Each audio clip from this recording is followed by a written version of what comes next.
當張德蘭遇上多倫多粉絲，張德蘭姐姐喺啱啱過去嘅15號星期日，將甜美嘅聲音帶到嚟多倫多。今次德蘭姐姐首站嘅巡迴演唱會係由大班旅遊主辦，舉行地點係華馬賭場。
掌聲咧係最熱烈嘅，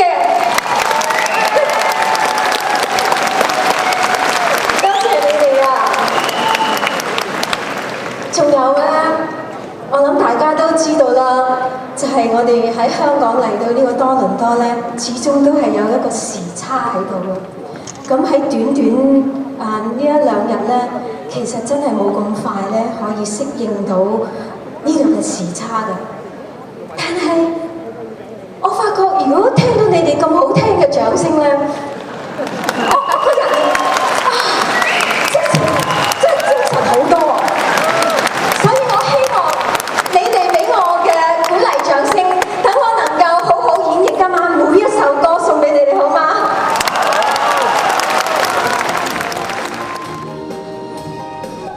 演唱會喺中段請出嘉賓前小虎隊嘅成員胡慧康出場，胡慧康更大贈送個人唱片益 fans。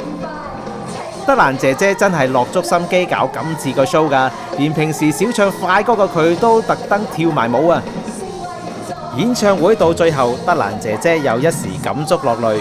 總括嚟講，今次演唱會真係非常成功啊！